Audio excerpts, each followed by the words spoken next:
देश दुनिया की सारी बड़ी खबर के साथ आगे सामने मौजूद दोस्तों लेंगे। सबसे पहले सबसे बड़ी डिटेल आपको बताएंगे दोस्तों कौन से मामले को लेकर भारत बंद का ऐलान किया गया और इसे लेकर लेटेस्ट अपडेट सामने आ रही है। बताएंगे क्या है पूरा मामला और किस तरीके से नई रणनीति बनाकर नए तरीके से मैदान में उतरने की हो रही है बड़ी कोशिश। बताएंगे क्या है पूरा मामला दोस्तों। इसी के साथ में चलेंगे एक और बड़ी खबर की तरफ जहां पर नेता विपक्ष राहुल गांधी कहां घूम रहे हैं, भाजपाई पूछ रहे थे सवाल दोस्तों। अब एक के बाद एक कई सारी तस्वीरें सामने आई है। इसी के साथ में आपको बताएंगे आरएसएस को तगड़ा झटका दिया है चीफ जस्टिस ऑफ इंडिया के परिवार के व्यक्ति ने दोस्तों। बताएंगे ऑफिशियल तौर पर लेटर जारी किया गया है जिसमें आरएसएस की विचारधारा का खंडन करते हुए बाबा साहब भीमराव अंबेडकर की विचारधारा का पुरजोर तरीके से समर्थन किया गया है दोस्तों। बताएंगे डिटेल में क्या है पूरा मामला। इसी के साथ में चलेंगे एक और बड़ी खबर की तरफ जहां पर योगी आदित्यनाथ को बर्खास्त करने के लिए गवर्नर को चिट्ठी लिखी गई है दोस्तों। बताएंगे कौन से कंडीशन पर हटाने की मांग की गई है। बताएंगे संवैधानिक प्रावधानों के उल्लंघन का एक बड़ा दावा सामने आ रहा है दोस्तों। इसी के साथ में चलेंगे एक और बड़ी अपडेट की तरफ जहां पर मोदी सरकार के गृह मंत्रालय की ओर से एक ऐसी रिपोर्ट सामने आई है दोस्तों जिससे खुद के मंत्री एक्सपोज हो गए हैं। बताएंगे रील मंत्री को लेकर ऐसा दावा सामने आया है दोस्तों कि किसी भी पल रील मंत्री को इस्तीफा देकर देश से माफी मांगनी चाहिए। बताएंगे ऐसा क्या बड़ा खुलासा कर दिया गया है और एक एक करके चलेंगे आज की सारी बड़ी अपडेट की तरफ दोस्तों। लेकिन उससे पहले अगर आप भी मानते हैं कि आज महात्मा गांधी की जयंती है दोस्तों और भारत महात्मा गांधी के विचारों से आगे बढ़ेगा और अगर आप भी आतंकवादी गोडसे को मुर्दाबाद कहना चाहते हैं तो इस वीडियो को लाइक करके लाल बटन दबाकर चैनल को सब्सक्राइब करके बेल आइकन दबाकर कमेंट बॉक्स में महात्मा गांधी जिंदाबाद जरूर लिखिएगा दोस्तों और गोडसे के बारे में दो शब्द लिखकर जरा कमेंट में बताइएगा। चलते हैं सबसे पहले सबसे बड़ी ब्रेकिंग न्यूज अपडेट की तरफ दोस्तों जहां पर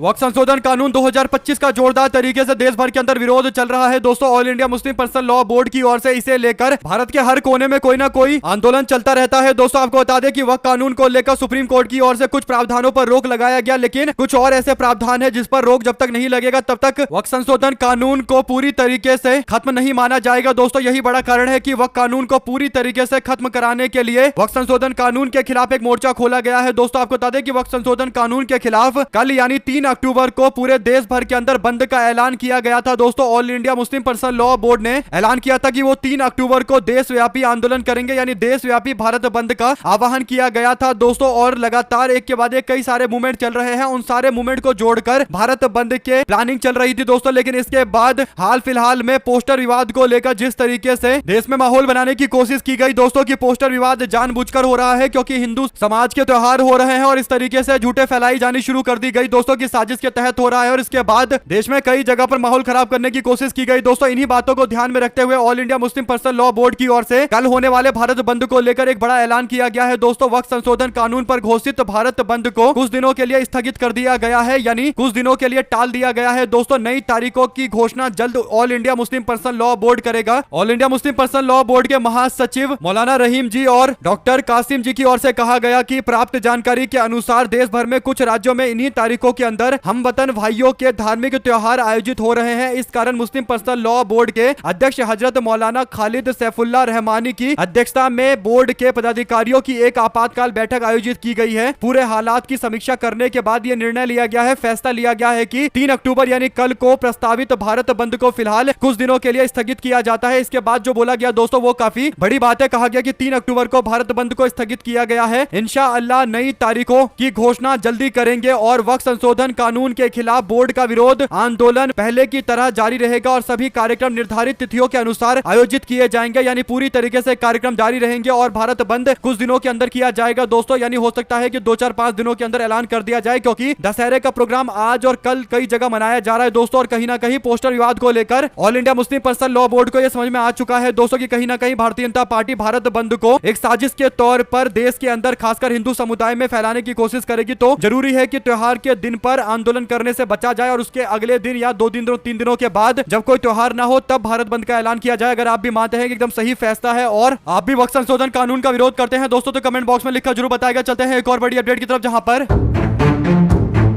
भाजपा के कई सारे नेता और आरएसएस से जुड़े हुए लोग सवाल पूछ रहे थे कि आखिर राहुल गांधी कहां है, आजकल दिखाई नहीं दे रहे। तो उन लोगों के लिए राहुल गांधी की कई सारी तस्वीरें सामने आ गई है दोस्तों। राहुल गांधी दक्षिण अमेरिका के देश कोलंबिया में मौजूद है दोस्तों। कोलंबिया में राहुल गांधी कोलंबिया के राष्ट्रपति लिडियो ग्रासिया से मुलाकात करने के लिए पहुंचे और राहुल गांधी ने इस दौरान उनसे कई सारे मुद्दों को लेकर चर्चा की है दोस्तों। और राहुल गांधी इसके बाद यूनिवर्सिटी के अंदर लेक्चर भी देंगे दोस्तों। वहां पर भी राहुल गांधी लोकतंत्र और अधिकारों के साथ साथ संविधान को लेकर चर्चा करेंगे दोस्तों। कुल मिलाकर राहुल गांधी दुनिया दुनिया भर के देशों में इसलिए जाते हैं ताकि हर देश के लोग क्या सोचते हैं संविधान के बारे में, अधिकार के बारे में, लोकतंत्र के बारे में, ये चीजें जानी जाए। और इसीलिए राहुल गांधी ज्यादातर यूनिवर्सिटी में जाना पसंद करते हैं। अगर आप भी मानते हैं दोस्तों कि किसी विदेशी विश्वविद्यालय या यूनिवर्सिटी में जाने के लिए उस व्यक्ति का पढ़ा लिखा होना बहुत जरूरी है और वो सारी भाषाओं को जानता हो, कैसे लोगों से बातचीत होती है, ये सारी बेसिक चीजें जानता हो, तभी जाकर वो लेक्चर दे सकता है। लेकिन भाजपाइयों को इस बात से दिक्कत होती है कि आखिर राहुल गांधी विदेशी दौरे पर क्यों जाते हैं। अगर आप भी मानते हैं दोस्तों कि बीजेपी के नेता कोई फर्जी डिग्री मामले में, कोई 12वीं पास मामले को लेकर फंसा हुआ है, तो राहुल गांधी को लेकर चिढ़ तो होगी ही दोस्तों की आखिर राहुल गांधी कैसे विदेशी यूनिवर्सिटी में जाकर भाषण देते हैं और वहां से लोगों से बातचीत करके पूरे दुनिया भर का लोकतंत्र और अधिकार के साथ साथ संविधान को लेकर क्या कहना है ये समझ कर आते हैं। अगर आप भी मानते हैं दोस्तों कि राहुल गांधी जो कर रहे हैं वो करने के लिए पढ़ा लिखा होना जरूरी है, फर्जी डिग्री बनाकर नेता तो बन सकते हैं, लेकिन राहुल गांधी की तरह अगर लीडर बनना है और दुनिया भर के अंदर यूनिवर्सिटी में जाकर लोगों से बातचीत करनी है तो असली एजुकेशन इकट्ठा करना पड़ेगा, यानी असली शिक्षा प्राप्त करनी पड़ेगी। हवाबाजी से काम नहीं चलता है।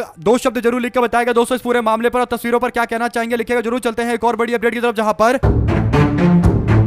आज आरएसएस के 100 साल पूरे होने जा रहे हैं दोस्तों। 100 साल के बाद भी आरएसएस देश के अंदर अपनी पहचान के संकट से जूझ रहा है दोस्तों। यानी आरएसएस को लोग उसके इतिहास से जानते हैं। सबको पता है कि जब भारत स्वतंत्रता की लड़ाई लड़ रहा था, यानी आंदोलन आजादी के चल रहे थे, तब आरएसएस की ओर से कैसे अंग्रेजों का साथ दिया गया था, कैसे भारत के आंदोलन करने वाले लोगों के खिलाफ उल्टा बोला जाता था दोस्तों। भारत के संविधान को मानने से इंकार कर दिया गया था, बाबा साहब अम्बेडकर के पुतले फूके गए थे हिंदू कोड बिल को लेकर दोस्तों, और झंडे को मानने से मना कर दिया गया था। भारत के 3 कलर के झंडे को अशुभ बताया गया था और भी एक के बाद एक कांड है दोस्तों। इसीलिए आरएसएस देश की बड़ी आबादी में अपने आप को अलग थलग महसूस करती है दोस्तों, क्योंकि आरएसएस की जो भूमिका है उसे लेकर लगातार समाज में एक विरोध देखने को मिलता है दोस्तों। यही बड़ा कारण है कि आरएसएस वाले चाहते हैं कि अलग अलग समुदाय के लोगों को साथ में लाकर आरएसएस की विश्वसनीयता को बढ़ाया जाए। यही काम किया गया दोस्तों। आज नागपुर में विजयादशमी के कार्यक्रम के बाद 5 अक्टूबर को राष्ट्रीय स्वयंसेवक संघ अपने शताब्दी समारोह का आयोजन करने वाली थी दोस्तों। इसके लिए हमारे देश के सुप्रीम कोर्ट के चीफ जस्टिस ऑफ इंडिया यानी मुख्य न्यायाधीश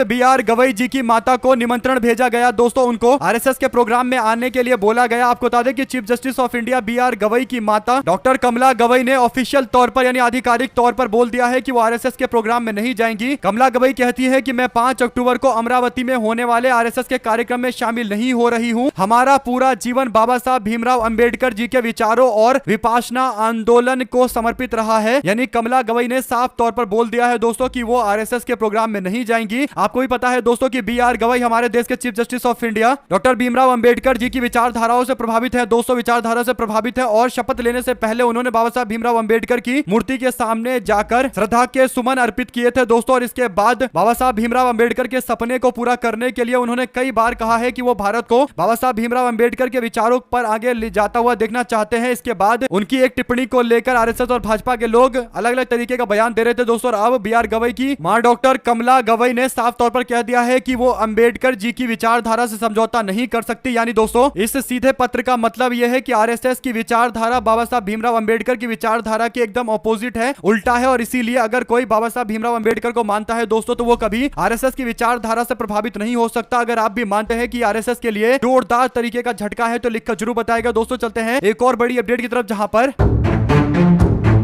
आज महात्मा गांधी का जन्मदिन है दोस्तों, यानी गांधी जयंती है। और आज 2 अक्टूबर को गांधी जयंती के मौके पर इंडिया स्टैंड विद लद्दाख के नाम से आंदोलन किया जा रहा है। आपको बता दें कि अपने घरों के आसपास, कस्बों के आसपास, गांव में कई सारे लोगों से बोला गया है कि वो मोमबत्ती मार्च निकाले, शांतिपूर्ण धरना प्रदर्शन करे, उपवास करे, चर्चाएं कराए, प्रेस कॉन्फ्रेंस करे, मानव श्रृंखलाएं बनाए और सभी धर्मों की प्रार्थनाएं सभाएं आयोजित करवाए। और ऐसा इसलिए करना है क्योंकि भारत के सभी लोग पूरी तरीके से लद्दाख के साथ में खड़े हैं। ये मैसेज देश भर के अंदर जाना चाहिए। आपको बता दें कि सोनम वांगचुक की गिरफ्तारी के बाद से ये ट्रेंड शुरू हो रहा है दोस्तों। जगह जगह लोग सोनम वांगचुक की गिरफ्तारी का विरोध कर रहे हैं। विभिन्न संगठनों की ओर से लद्दाख के हक के लिए एकजुट होने की अपील की गई है। साथ साथ दोस्तों आरएसएस के लोग जहां पर एक और अपने 100 साल होने के बाद विचारधारा को जैसे तैसे थोपने की कोशिश कर रहे हैं, तो कांग्रेस पार्टी भी खुलकर इस मामले पर भाजपा का विरोध कर रही है दोस्तों। आरएसएस के द्वारा जिस तरीके से VD सावरकर को लेकर माहौल बनाने की कोशिश की जाती है दोस्तों, कांग्रेस ने तंज कसते हुए एक पोस्ट पोस्ट किया और कहा कि वीडी सावरकर ने 1939 में कहा था कि मुझे इसमें कोई भी हिचक नहीं है कि मैं एक दोस्तियाना रवैया रखूं अंग्रेज सरकार के साथ में। दोस्तों यानी अंग्रेज को लेकर काफी ज्यादा प्यार मोहब्बत दिखाने की कोशिश कर रहे थे। कांग्रेस पार्टी ने वो जो बयान बताया दोस्तों, इस बयान को लेकर सबसे पहले मिर्ची लगी भारत के केंद्रीय मंत्री पीयूष गोयल को। दोस्तों पीयूष गोयल कांग्रेस पार्टी को कहने लगे कि ये बात वो कर रहे हैं जिनकी फिलॉसफी एक ही परिवार तक सीमित है। सवाल यह है दोस्तों कि पीयूष गोयल कांग्रेस को कुछ भी बोल ले, लेकिन ये बात तो मिटाई नहीं जा सकती कि वीडी सावरकर ने अंग्रेजों का साथ देने का ऐलान किया था। अंग्रेजों के साथ में मिलकर भारत में दमन की प्रक्रिया को और ज्यादा आसान बनाया गया था। दोस्तों 2 शब्द जरूर लिखकर बताएगा और पीयूष गोयल को क्या कोई जवाब देना चाहते हैं लिखेगा जरूर। दोस्तों चलते हैं एक और बड़ी अपडेट की तरफ, जिसमें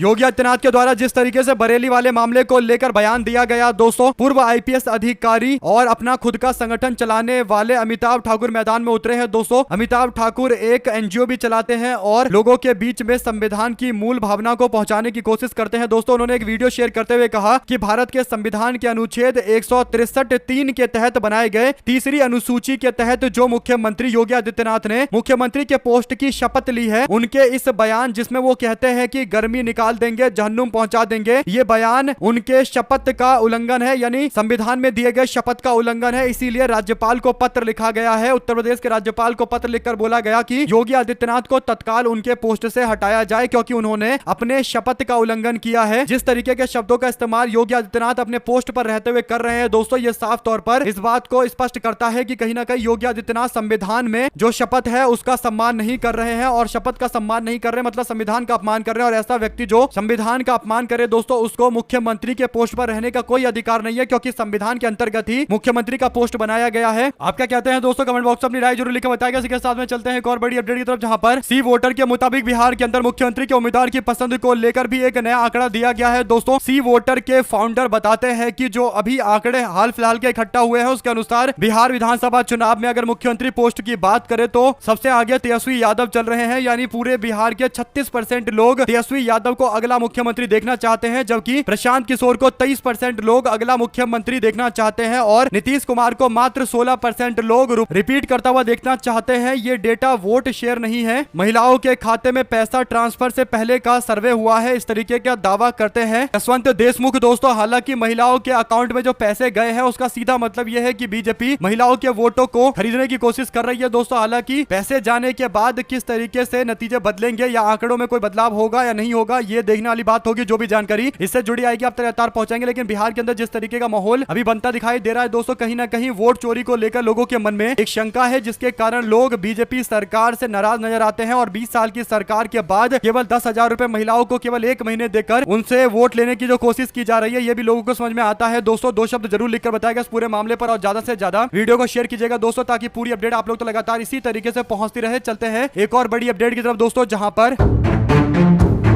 भारतीय जनता पार्टी के रील मंत्री एक बार फिर से सवालों के घेरे में आ गए हैं। दोस्तों दरअसल हुआ यह है कि एनसीआरबी ने एक डेटा दिया है, यानी गृह मंत्रालय के अंतर्गत आने वाले एनसीआरबी के आंकड़े बताते हैं कि केवल 2023 यानी 1 साल के अंदर 21,000 से ज्यादा लोगों की मौत रेल के एक्सीडेंट के कारण हो गया। दोस्तों यानी सोचिए 21,000 कितनी बड़ी संख्या होती है और 1 साल में रेल हादसे में इतने लोग मारे गए हैं, और ये उनके टाइम में हुआ है जो अपने आप को बहुत बड़ा मंत्री बताने की कोशिश करते हैं दोस्तों, जिनको नरेंद्र मोदी की सरकार ने रेल मंत्री के साथ साथ आईटी मंत्री भी बना रखा है। ऐसा लगता है कि दुनिया भर के सारे काम यही करेंगे। भाजपा के नेता इतना ज्यादा इन पर विश्वास करते हैं अश्वनी वैष्णव पर दोस्तों, लेकिन अब ये रेल मंत्री नहीं रील मंत्री बन चुके हैं। केवल ट्रेन के पोस्टर शेयर करते रहते हैं, वीडियो शेयर करते रहते हैं कि यहाँ पर ये पटरी बिछा दी, वहां ये पटरी बिछा दी, ट्रेन चला दी, नई ट्रेन चला दी। हालांकि बाद में जब जांच पड़ताल होती है तो पता चलता है कि कहीं कोई ट्रेन नहीं है, केवल 1-2 दिन चलाया जाता है, वो भी वीडियो बनाने के लिए। अब रील मंत्री फिर से एक्सपोज हो गए हैं। केवल 1 साल में अगर 21,000 लोगों की मौत हो गई है दोस्तों, तो आप सोचिए कि कितने ज्यादा असक्षम भारतीय जनता पार्टी का मंत्री रील मंत्री है दोस्तों। 2 शब्द जरूर लिखकर बताइएगा। चलते हैं एक और बड़ी अपडेट की तरफ, जहां पर नीतीश कुमार की पार्टी के प्रवक्ता ने खुलकर अब भारतीय जनता पार्टी के विधायक को ही लाइन में लगाना शुरू कर दिया है दोस्तों। बीजेपी के विधायक हरिभूषण ठाकुर बचौल के ऊपर गंभीर आरोप लगाया जेडीयू के प्रवक्ता नीरज कुमार ने। दोस्तों नीरज कुमार कहते हैं कि महिला कॉलेज से डिग्री लेकर बैठा हुआ है भारतीय जनता पार्टी का विधायक, यानी पुरुष होकर महिलाओं के कॉलेज से बीजेपी के नेता डिग्री लेकर विधायक बने हुए हैं। डिग्री चोरी के गंभीर आरोप लगाए गए दोस्तों, और अगर किसी दूसरी पार्टी पार्टी ने लगाया होता तो इस आरोप को बाद में खंडन भी किया जा सकता था, लेकिन खुद के सहयोगी पार्टी के प्रवक्ता ने अपने ही विधायक को एक्सपोज कर दिया है, सहयोगी विधायक को एक्सपोज कर दिया है। अगर आप भी मानते हैं कि आखिर बीजेपी में इतने सारे बड़े नेता डिग्री चोर क्यों मिलते हैं दोस्तों, डिग्री चोरी के इन पर एक के बाद एक गंभीर आरोप क्यों लगते रहते हैं, क्या भाजपा में किसी के पास ओरिजिनल डिग्री है या नहीं है, यानी बीजेपी को लेकर तो एक अभियान चलना चाहिए कि भाजपा में कितने लोगों के असली डिग्री है वो दिखा दीजिए, क्योंकि पता है कि ज्यादातर तो बिना डिग्री का ही काम चला रहे हैं, फर्जी डिग्री का ही काम चला रहे हैं। दो शब्द जरूर लिखकर बताएगा दोस्तों। चलते हैं एक और बड़ी अपडेट की तरफ, जहां पर बरेली में हुए कार्रवाई के मामले को लेकर दोस्तों, यानी बरेली में पहले हिंसा भड़काने का आरोप लगाकर पुलिस के द्वारा कार्रवाई की गई, कई सारे लोगों को अरेस्ट किया गया दोस्तों, और बुलडोजर की कार्रवाई की भी जानकारी सामने आई है। ऐसे में कांग्रेस पार्टी के माइनॉरिटी सेल के अध्यक्ष इमरान प्रताप गढ़ी ने अब जानकारी देते हुए बताया है दोस्तों कि बरेली जाने के क्रम में कांग्रेस पार्टी के नेताओं को हाउस अरेस्ट किया गया और लोकतंत्र में विपक्ष से सरकार इतना डरती है कि पुलिस प्रशासन के इस्तेमाल करके लोगों से मिलने जा रहे लोगों को घर पर रोका जा रहा है। कुल मिलाकर दोस्तों सहारनपुर के कांग्रेस के सांसद इमरान मसूद को रोका गया था, जिस पर इमरान प्रतापगढ़ी की ओर से सवाल खड़ा किया गया। एक सांसद के तौर पर उनकी भूमिका होनी चाहिए कि वो लोगों से मुलाकात करे दोस्तों, और वो करने जा भी रहे थे, लोगों के हालचाल को जानने के लिए जा रहे थे, लेकिन बाद में पता चला कि आगे जाने ही नहीं दिया गया। दो शब्द इस मामले पर लिखकर जरूर बताएगा दोस्तों, और ज्यादा से ज्यादा वीडियो को शेयर कीजिएगा। चलते हैं एक और बड़ी खबर की तरफ, जहां पर प्रधानमंत्री नरेंद्र मोदी की तरह अब राजस्थान के मुख्यमंत्री भी वही काम करने लगे हैं दोस्तों, जिसे लेकर नरेंद्र मोदी की जमकर आलोचना होती थी। यानी नरेंद्र मोदी की रैलियों में आजकल आप देखेंगे कि हर दूसरे तीसरे रैली में कोई व्यक्ति एक बड़ा सा फोटो लेकर आ जाता है दोस्तों, या यूं कहिए कि हाथ से बनाया गया चित्र लेकर आ जाता है और नरेंद्र मोदी के सामने आकर खड़ा हो जाता है दोस्तों। उसके बाद नरेंद्र मोदी भाषण को बीच में रोककर कहते हैं कि देखो ये चित्र बनाकर आप लाए हो, इतने देर से खड़े हो, आप थक गए होगे, आप ये फोटो ये चित्र इनको दे दीजिए, मैं ये हासिल कर लूंगा, प्राप्त कर लूंगा, मैं आपको बाद में लेटर भी लिखूंगा। यानी नरेंद्र मोदी के रैली का अब ये एक पार्ट बन चुका है दोस्तों, जहां पर एक दो रैली के बाद आप देखेंगे कि इसी तरीके का होता रहता है, या तो कोई व्यक्ति नरेंद्र मोदी की फोटो बनाकर रोता हुआ दिखाई देगा दोस्तों, या नरेंद्र मोदी फोटो देख लेंगे तो बोलेंगे फोटो ले आओ, मेरे को दे दो, मैं बाद में आपको पत्र भी लिखूंगा। वैसा ही बीजेपी के राजस्थान के मुख्यमंत्री भी करने लगे हैं दोस्तों, उनका पीआर टीम भी पूरी तरीके से नरेंद्र मोदी को कॉपी करते हुए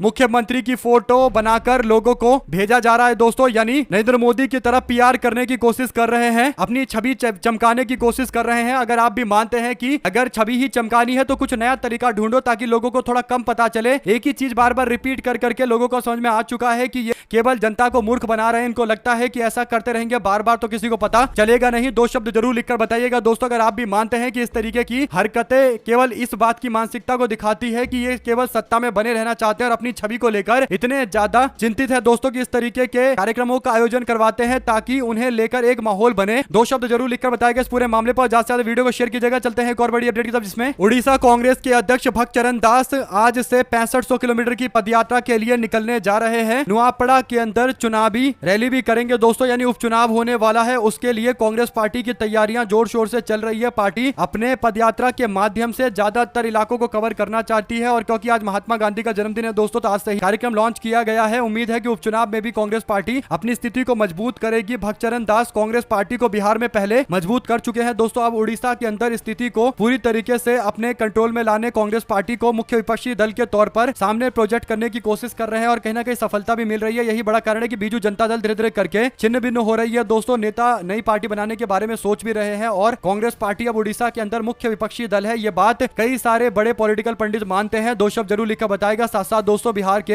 एसआईआर को लेकर एक और नई अपडेट है दोस्तों। 7 करोड़ 42 लाख जो नए मतदाता अब सामने आए हैं जिनको वोट डालना है आने वाले चुनाव में दोस्तों। लिस्ट पूरी फाइनल होने के बाद उन्हें लेकर खबर यह है कि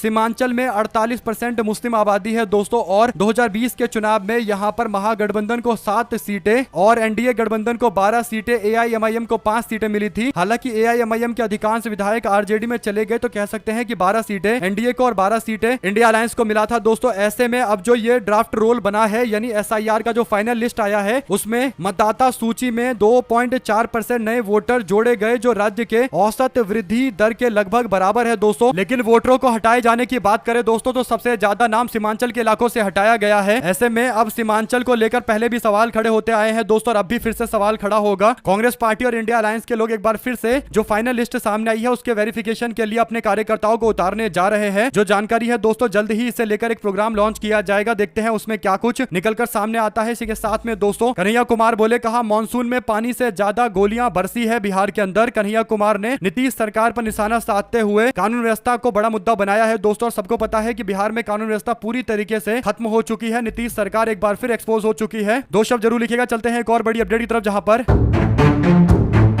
एक पत्रकार ने सवाल पूछा आजम खान से दोस्तों कि क्या अखिलेश यादव को आप भविष्य में प्रधानमंत्री के पोस्ट पर जाता हुआ देखते हैं, क्या प्रधानमंत्री बनेंगे अखिलेश यादव? तो आजम खान कहते हैं कि होना चाहिए, वो तमाम खूबियां अपने पास रखते हैं, जो खूबियां एक बड़े नेता में होनी चाहिए वो खूबियां उनमें है, इसीलिए अखिलेश यादव को प्रधानमंत्री बनने का समर्थन कर रहे हैं आजम खान। और उन्होंने कहा कि हर एक समाजवादी को विश्वास है कि एक ना एक दिन अखिलेश यादव देश के प्रधानमंत्री जरूर बनेंगे। तो कुल मिलाकर दोस्तों अखिलेश यादव को पूरा समर्थन है आजम खान जी का, जिसे लेकर पहले यह दावा किया जाता खासकर गोदी मीडिया में दोस्तों कि आजम खान इस बात से नाराज है कि समाजवादी पार्टी ने जेल में उनका साथ नहीं दिया। लेकिन आजम खान के बेटे अब्दुल्ला आजम पहले ही कह चुके हैं कि अखिलेश यादव ने हर संभव प्रयास किया, हर संभव मदद की और जितना हो सकता था उतनी मदद उन्होंने पहुंचाई। तो ये बोलना कि उन्होंने मदद नहीं की, यह बात एकदम गलत है। 7 अक्टूबर 2025 में होने वाले बिहार विधानसभा चुनाव की अधिसूचना अभी जारी नहीं हुई है दोस्तों, लेकिन सीमांचल और कोसी में राजनीतिक हलचलें तेज है। दरअसल खबर यह है कि सीमांचल में असदुद्दीन ओवैसी और प्रशांत किशोर की पार्टी अच्छा खासा वोट डिवाइड करेगी दोस्तों। हालांकि दोनों पार्टियों में किसके कितने वोट कटने की संभावना है इसे लेकर तो अभी चर्चाएं चल रही है। वो वैसे भी कैंडिडेट के ऊपर डिपेंड करेगा कि कौन कहां से उम्मीदवार है दोस्तों, लेकिन ये दो पार्टियां सीमांचल क्षेत्र के अंदर अच्छा खासा प्रभाव